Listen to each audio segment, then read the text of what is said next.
They called her Freight Girl long before she ever touched a rifle, and the name was not given with kindness. It came from the long hours she worked at the old shipping depot on the outskirts of the town, lifting crates twice her size, hauling metal containers across concrete yards, and rolling barrels into freight cars until her arms were streaked with bruises and her clothes smelled of rust and oil. Most girls her age spent their evenings under warm lights, dreaming about dances, schooling, or futures that felt neatly drawn, but she carried weight and steel until her muscles burned and her hands hardened like rope.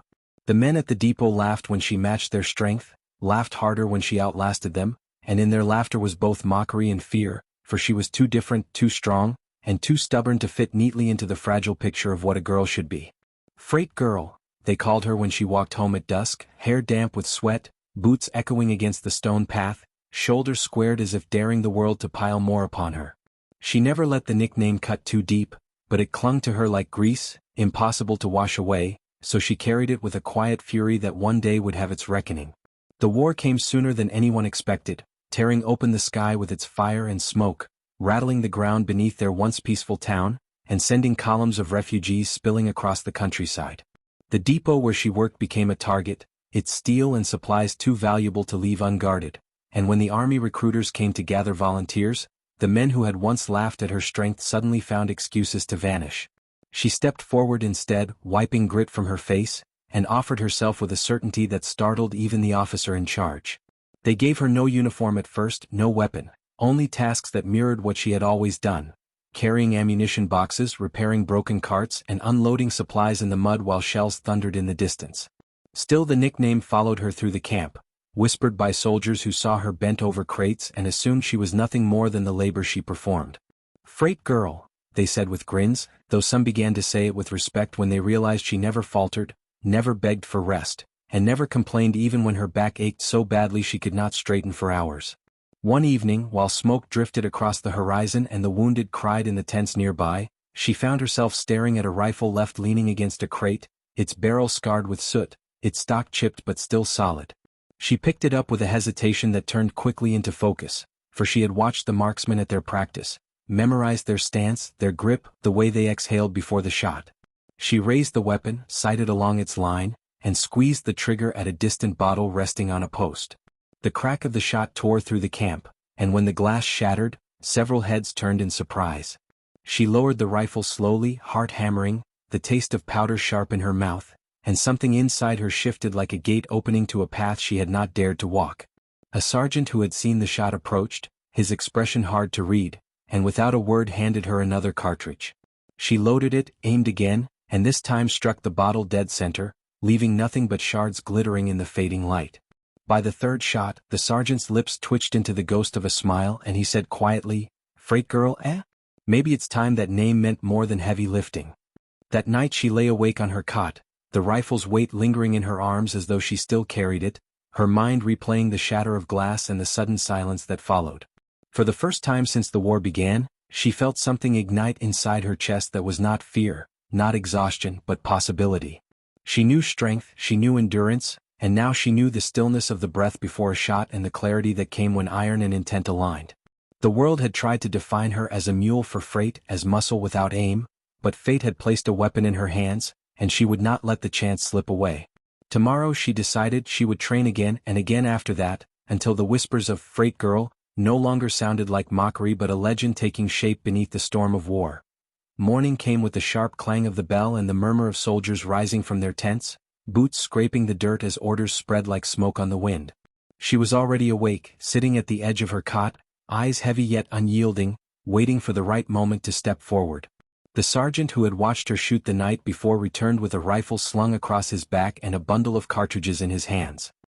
He dropped them at her feet without ceremony, his gaze steady, as though testing whether she would flinch or falter.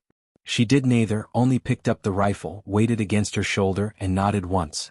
Training began that day, not in the orderly calm of a shooting range but amid the chaos of a war camp, where cannon fire echoed faintly in the distance and the ground trembled beneath passing carts. She learned quickly, perhaps too quickly for those who had mocked her, and with every shot the sergeant's silence deepened, until it became clear his quiet was not doubt but respect growing slow and strong.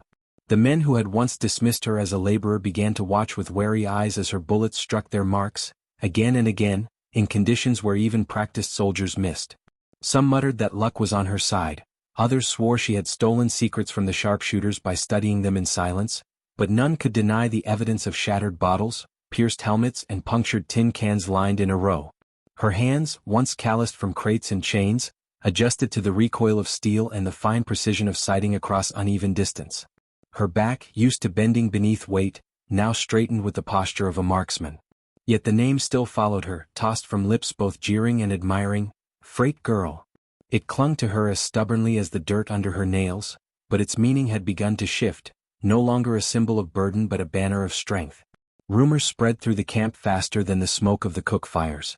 Some said she could hit a moving bird from 100 yards, others claimed she once split a bullet on a nail head.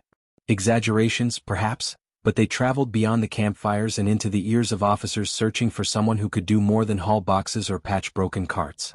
Soon she was summoned before the captain, a stern man with creases etched into his face by years of command. He studied her like one might study an unfamiliar weapon, turning it in his mind to decide if it was worth the risk. "They say you're more than freight now," he said at last, sliding a worn map across the table. He pointed to a ridge overlooking a valley where the enemy's supply line cut like a dark scar across the earth. "We need eyes there. And a steady hand. Do you believe you can do what's needed?"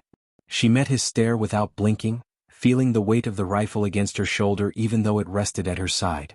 "I can," she said simply, because to speak more would be to reveal doubt, and doubt had no place in the path she was choosing. That night she did not sleep. Instead, she cleaned her rifle with slow, careful motions, each swipe of the cloth sharpening her focus. She thought of the nickname that had followed her since the depot, of the laughter that had once stung like salt, and felt it transform inside her into iron resolve. She was still Freight Girl, yes, but freight no longer meant burden. Freight meant strength carried further than anyone expected, meant endurance that outlasted ridicule, meant resilience forged in sweat and grit.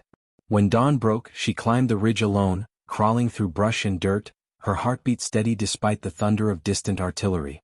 From her vantage, she saw the valley spread wide below, the enemy's wagons crawling like ants along the narrow road, guarded by soldiers whose rifles glinted in the sun.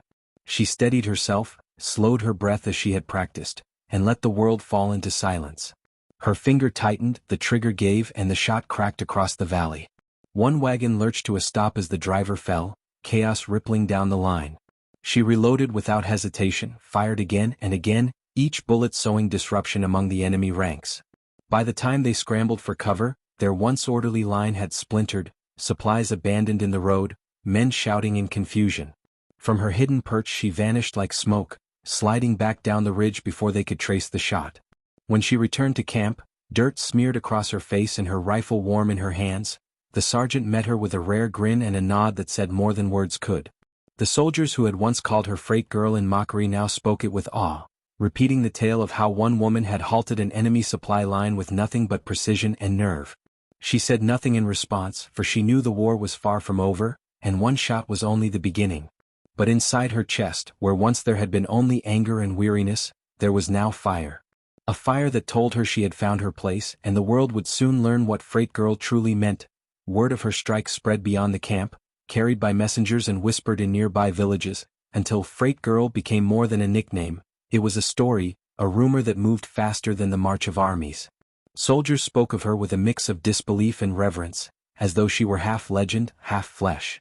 The officers, cautious not to place too much faith in a single marksman, tested her again and again, setting challenges that would have broken most men. Hitting a coin dangling from a string in the wind, striking a target hidden behind brush, firing from a kneeling position after hours of crawling in the mud. She met each trial with the same stubborn endurance that had carried her through years at the depot, muscles aching but spirit unbent. Each time her bullet found its mark, silence followed, the kind of silence that reshaped opinions and forced those who doubted her to reconsider what they thought possible. Still, she remained quiet, never boasting, never asking for more than the rifle and the chance to prove herself. Pride, she knew, could falter, but steady breath and steady hand never lied. The turning point came during the siege of Rinvale, a city battered by weeks of artillery until its walls cracked and its people cowered in cellars. The enemy occupied the high towers, raining death upon the defenders with relentless fire, and the streets below became a graveyard of stone and ash. Orders were shouted, plans scribbled and abandoned, until someone whispered her name to the captain. They said she could see farther, strike truer, hold her breath until the world itself seemed to pause. She was summoned to the barricades, where the captain pointed toward a spire bristling with enemy rifles. "Take out the nest," he commanded, his voice low but urgent. She climbed to the upper floor of a ruined warehouse, broken beams groaning under her weight, dust thick in the air. Through a shattered window she steadied her rifle, sighted the tower, and waited. The wind shifted, tugging at the smoke, revealing a figure leaning from the spire with a long-barreled weapon. She exhaled, pressed the trigger, and the figure toppled before the echo faded. Another stepped forward and another shot dropped him. The tower erupted with shouts, confusion swirling as her unseen hand plucked their strength away one by one. By nightfall the spire was silent, its fire extinguished, and the defenders surged with new hope. When she descended, her legs trembling with exhaustion, the people of Rinvale stared as though a myth had walked among them. Children clutched their mothers, whispering "Freight girl," as though invoking protection, and the soldiers who once smirked now saluted. She accepted neither praise nor reward, only water for her parched throat and oil for her rifle, for she knew the war did not pause for celebration. Yet deep inside, where once she carried only bitterness, there was now a strange weight of responsibility. The nickname that had been a burden had become a banner, and banners, once raised, must be carried forward no matter the cost. That night she could not sleep, haunted not by failure but by the eyes of those who believed in her now. Belief was heavier than freight, heavier than crates or chains, for it demanded she never falter, never miss, never show fear. She lay awake listening to the distant thunder of cannon, feeling the rifle beside her cot like an extension of her own body, and she understood that her life no longer belonged to herself alone. It belonged to every soldier who looked to her as proof that endurance could turn the tide, to every villager who whispered her name as a prayer, to every child who believed a woman's strength could protect them from the fire. The weight was vast, but she did not shrink from it. She had carried heavier things in her life, iron, stone, ridicule, and this was no different. In the morning she rose before the sun, washed the grime from her face in cold water, and whispered to herself, "Let the day bring what it will." For she was Freight Girl, and though she had not chosen the name, she would forge it into something unbreakable. Winter pressed down on the land with teeth of ice, turning mud into frozen stone and rivers into jagged scars across the valley. The army pushed on regardless, hungry for any advantage, desperate to break the stalemate that had bled both sides dry. She marched with them, rifle slung across her back, breath rising in clouds that clung to the air like smoke from unseen fires. The men trudged alongside her, their steps heavy, their faces pale with fatigue, yet when they glanced her way they straightened, as if her presence alone lent them the strength to endure. Word had long since spread that Freight Girl was no longer just a laborer but a sharpshooter whose eye never wavered, and in the frostbitten night soldiers sought her by the fire, asking for stories of her shots, for reassurance that she would be on their side when the next clash came. She spoke little, only nodding or offering a few words, for she saved her breath for the rifle and her mind for the moment when stillness mattered most. Yet inside she felt the growing pressure of their trust, the way her name now carried not ridicule but hope, and with hope came fear, fear of letting them down, of failing when they needed her most. The chance came sooner than she expected. Scouts reported enemy movement near the old Iron Bridge, a crucial crossing that could turn the tide if seized. Her company was ordered to hold it until reinforcements arrived, a task that seemed near impossible given their dwindling numbers and the sheer force gathering on the other side of the river. They reached the bridge at dusk, the sun bleeding across the horizon, painting the ice-choked waters in crimson. The enemy waited in the trees beyond, shadows shifting, torches flickering like watching eyes. She took her position on the ridge above, where snow clung to the rocks and the wind bit hard against her cheeks, rifle steady in her hands.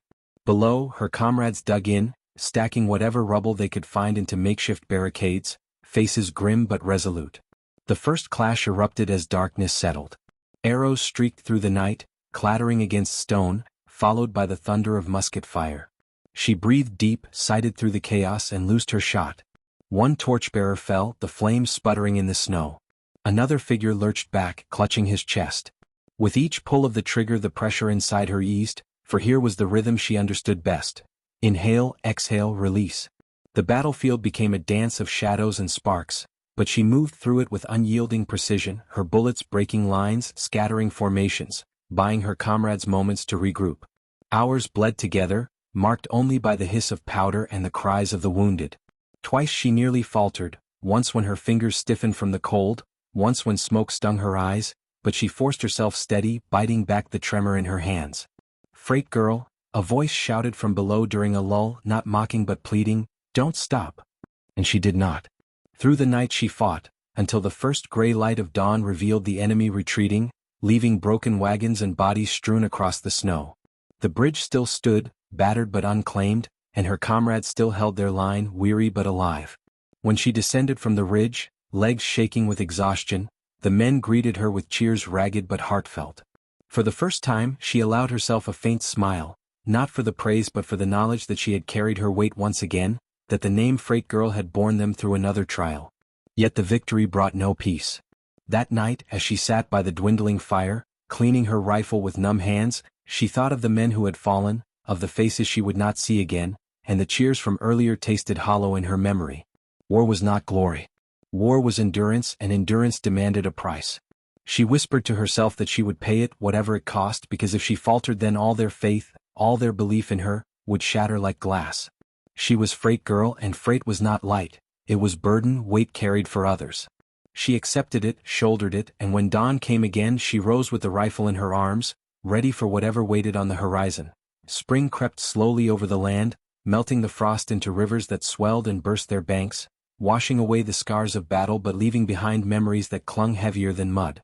The army pressed deeper into contested ground, moving from one shattered village to another, carrying the war like a storm that refused to break. She moved with them, her rifle ever at her side, her name whispered like a shield in the mouths of soldiers who now looked to her before each clash as though her presence alone could tilt fate. She felt their eyes on her more than ever, in the way they stood taller when she passed, in the way they murmured "Freight Girl," not as mockery but as a kind of prayer. Each time she heard it, a mixture of pride and dread rose inside her chest, for she knew legends did not allow for failure, and the thought of missing a single shot weighed on her more heavily than any crate she had carried in the depot. The next campaign brought her to the cliffs of Asterfen, where the enemy had entrenched themselves with cannon overlooking the valley, cutting supply routes and starving her side of much-needed provisions. Weeks of assaults had failed to break the fortress, and every day the soldiers grew thinner, their rations smaller, their resolve stretched to breaking. It was there, standing on the edge of that valley with hunger gnawing at her own stomach, that she was summoned to the commander's tent. The air inside was thick with the smell of ink and sweat, maps spread across the table like veins of a wounded beast. The commander's eyes fixed on her, cold but burning with urgency. "We cannot storm them head-on," he said, tapping the mark of the fortress. "But they have one gunner, one who controls the valley. Remove him and we may have a chance." She did not answer right away. The weight of the task was clear. One man could choke their army but one bullet could silence him. She nodded finally, a simple gesture that carried the full weight of commitment.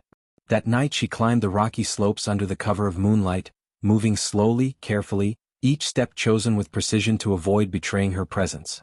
The fortress loomed above like the shadow of a giant, its walls jagged against the starlit sky. She found her perch on a narrow ledge, heart steady, breath slow, and waited. Hours passed, the cold biting at her bones, until at last a figure appeared on the battlements, tall and unmistakable with a long-barreled cannon rifle resting against his shoulder. He surveyed the valley like a king over his domain, confident in his untouchable perch. She raised her rifle, aligned her sights, and in that moment the world shrank to a single breath, a single heartbeat, a single point where steel would meet flesh. She exhaled and squeezed. The crack echoed across the cliffs and the gunner staggered, fell, his weapon clattering uselessly against the stone.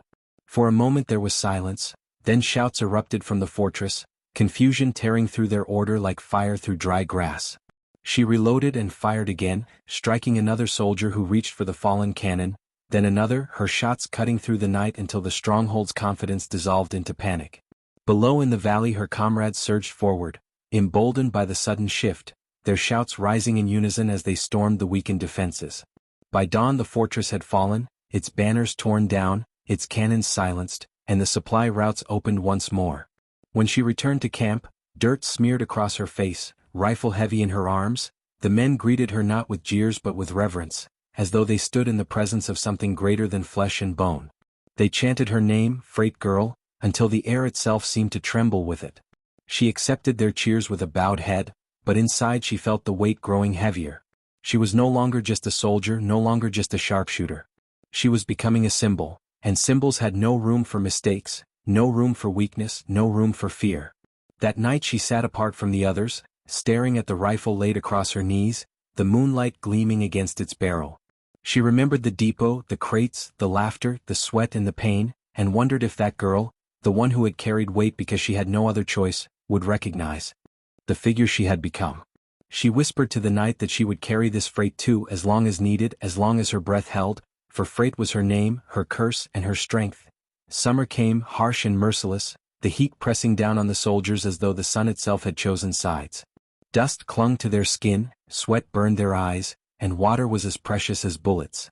Yet the war pressed on, each side unwilling to yield, each convinced victory was only one more push away. She marched with the weary columns, rifle on her back, steps steady even when others faltered. By now her legend had spread far beyond her own company. Men she had never met before looked at her with recognition, whispering to each other when she passed, as though her very presence was enough to carry them through another day. Freight girl, they said, the one whose shots never missed, the one who turned hopeless battles into triumphs. She heard it often but never spoke of it, for she knew better than anyone that no shot was guaranteed, that luck and timing could betray even the steadiest hand. Still, the name followed her, and she bore it as she always had, with quiet endurance. The enemy had grown wary of her too. Scouts brought back stories of soldiers on the other side whispering about the ghost in the hills, the unseen hand that plucked men from towers and bridges with impossible precision. Some said they cursed her name around their fires, others swore they offered prayers for protection against her bullet.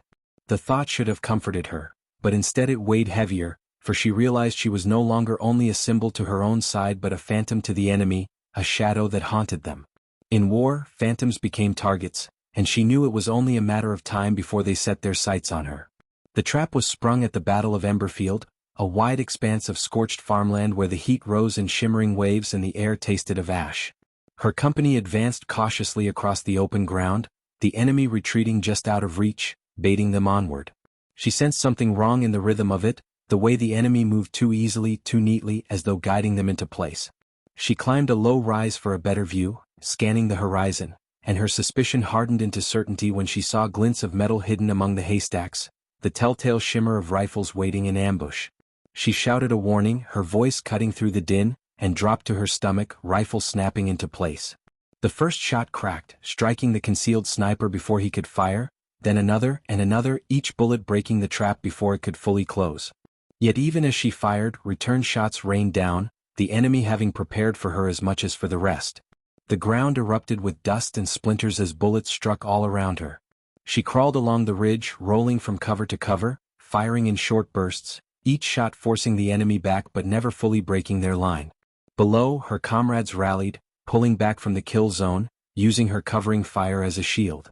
The air was thick with smoke and the cries of the wounded, but through it all she remained steady, breathing slow, sighting true, until at last the ambush collapsed under the weight of its own failure. The enemy retreated in disarray, leaving their dead behind in the trampled fields. Her company survived, bloodied but alive, and many owed their lives to her quick eyes and quicker trigger. When the battle ended, the men gathered around her, their faces streaked with sweat and dirt, voices trembling with gratitude. Some clasped her shoulders, others simply bowed their heads, and once again the name Freight Girl rose among them, not in jest, not in ridicule, but as a chant of survival. She listened in silence, but inside she felt a tremor she had not known before. For the first time, the rifle felt heavy in her hands, not with the weight of metal but with the knowledge of how close she had come to being silenced, how fragile even the strongest legend could be. That night she sat apart from the campfires, staring into the distance where the fields still smoldered, and wondered how long she could carry this burden before it crushed her. Freight had always been her life, first crates, then bullets, now belief, and she had borne it without complaint. But even freight trains broke under too much strain and she was only human. She whispered into the darkness that she would endure as long as she could, but she feared the day might come when the world discovered her limits. Still, when dawn broke and the march resumed, she rose with her rifle once more, shoulders squared, eyes steady. For though doubt gnawed at her, the soldiers looked to her with hope, and hope, she knew, was the heaviest weight of all. The day after the committee's humiliating defeat, the neighborhood buzzed with whispered conversations and exchanged glances filled with disbelief. The very same people who once followed Karen's orders without question now avoided her, treating her as though she carried a contagious disgrace. My family could feel the shift as well. Where once neighbors were cautious about associating with us for fear of her retaliation, now they greeted us openly, even warmly. A few came by to apologize for not standing up earlier, explaining how terrified they had been of Karen's manipulative tactics. I understood their fear but also recognized the beginning of a change, a shift in power dynamics that no one could have imagined a week ago. Karen, however, refused to retreat quietly. She stalked the streets with forced confidence, pretending nothing had happened, but her mask was transparent. People crossed to the other side of the road when they saw her coming, and the few who still dared to speak to her were either loyal out of habit or simply too nosy to give up the drama. It was clear her empire of control was crumbling, yet I knew from experience that someone like her would not accept defeat easily. And I was right. Within days she launched a new strategy, one that was both pathetic and dangerous. She began circulating rumors about me, claiming that I had manipulated the legal system, that the judge was biased, that somehow I had bribed officials to win. She also suggested to anyone who would listen that I wasn't even the rightful owner of the lake property, that I had falsified documents. The lies grew so wild that even the gullible found them hard to believe. My first instinct was to ignore her, assuming that no one would buy into such obvious slander, but when I overheard a pair of neighbors nervously discussing whether Karen might be right, I knew I had to act. Ignoring her would give the rumor space to spread. Instead, I decided to dismantle her lies with cold, undeniable proof. I organized a neighborhood gathering at the lakefront, inviting everyone to attend an open meeting. There was no HOA requirement forcing them to come, but curiosity and the growing desire for closure drew a large crowd. On the day of the meeting, I set up a projector, bringing copies of property deeds, legal rulings, and even the recorded transcript from the court case. I wasn't just prepared, I was armed with truth. When everyone had gathered, I stood before them and said, "You've heard rumors. You've heard lies. But tonight I will show you the facts." One by one, I displayed the documents on a large screen, reading aloud the sections that proved beyond any doubt that I was the rightful owner, that the HOA had no authority over me, and that the court had not only dismissed their case but had done so with prejudice, meaning it could never be brought up again. Murmurs rippled through the crowd as people leaned closer, realizing the evidence was irrefutable.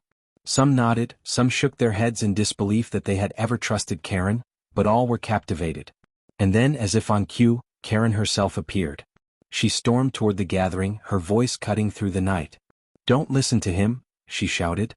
"This is all staged. Those papers are fake. He's tricking you." The crowd turned toward her, their patience visibly worn thin. This was the moment she revealed her desperation. I calmly handed a copy of the official court ruling to one of the neighbors, urging them to read it themselves. They did, and when they finished they looked up at Karen with disgust. "It's real," they said firmly. Others began demanding to see the documents, and I passed them out freely. Within minutes, the people who once feared Karen were now standing against her, united not by my persuasion but by the undeniable truth they held in their hands. Karen's face twisted with rage and panic. She tried to shout over them, but her voice was drowned out by the collective indignation of the community. Someone yelled, "Enough, Karen!" Another added, "We're done with your lies." For the first time she had no power left to wield, no tricks that could save her. She backed away, sputtering threats that no one took seriously anymore. That night marked the true end of her reign. Not only had she lost in court, but now she had lost the trust and fear of the people who once empowered her. As the crowd dispersed, many stopped to thank me, shaking my hand, some even inviting my family to future gatherings and dinners. The isolation we had once felt melted away, replaced by a sense of belonging. My wife later said it was the first time since moving in that she truly felt at home. But though Karen was defeated, I knew she wouldn't disappear quietly. Her pride was too great, her obsession too deep. Yet I also knew that she had crossed every line available. The law had shut her down, the neighbors had turned against her, and her arsenal of lies had been exposed. All that remained was the pitiful figure of a woman who once ruled through fear but was now left powerless, standing at the edge of a lake she no longer controlled, watching as the community she had tried to dominate moved on without her. As the final confrontation loomed, the tension in our neighborhood reached its peak. The HOA, still led by Karen though she had been thoroughly exposed for her lies and manipulations, tried to make one last desperate attempt to regain control. They distributed threatening letters to every homeowner, filled with exaggerated claims that anyone siding with me would lose property rights, face penalties, or even have their homes seized. It was their ultimate weapon, fear. But by this point the people were no longer frightened. They had seen the truth, They had experienced the joy of living free from Karen's constant interference, and they were tired of being bullied. Instead of shrinking back, the neighborhood united like never before. Every evening, families gathered outside by the lake, sharing food, laughter, and stories. Kids played freely without the paranoia of Karen's so-called rule enforcement patrols, and the sound of life drowned out the HOA's empty threats. This unity itself was a message, a silent but powerful declaration that the HOA no longer had any control over us. Karen, however, refused to accept defeat gracefully. On the morning of the final hearing with the city council, she marched into the town hall with her small group of loyalists, carrying stacks of papers she believed would crush me once and for all. But what she didn't know was that I had spent weeks preparing evidence that exposed years of financial mismanagement, intimidation, and illegal enforcement carried out under her direction. When the meeting began, the council chamber was packed with neighbors, reporters, and officials. Karen spoke first, her voice trembling with forced confidence as she painted me as a troublemaker who endangered the harmony of the community. She claimed I had spread lies, damaged property values, and incited rebellion against the order she had worked so hard to maintain. But the moment she finished, the council asked her to provide evidence of her claims. She shuffled through her papers, her face turning pale as she realized her so-called proof was nothing more than baseless accusations and forged documents that had already been flagged by investigators. The room grew quiet as I stood up to speak. I didn't shout. I didn't insult. I calmly presented one piece of evidence after another. Emails showing Karen using HOA funds for personal vacations, testimonies from neighbors who had been harassed, and financial records proving that thousands of dollars collected in HOA fees had simply disappeared under her watch. Gasps echoed through the chamber, and even her staunchest supporters lowered their eyes in shame. The council members leaned forward, visibly disturbed by the corruption unfolding before them. Karen's voice broke as she tried to defend herself, but her words sounded hollow. At one point, she blurted out that she had the right to control the neighborhood because people were too careless to manage themselves. That single statement sealed her fate. The arrogance, the entitlement, the complete disregard for her neighbors, it was everything the HOA had stood for, condensed into one poisonous sentence. The council deliberated for less than an hour before returning with their decision.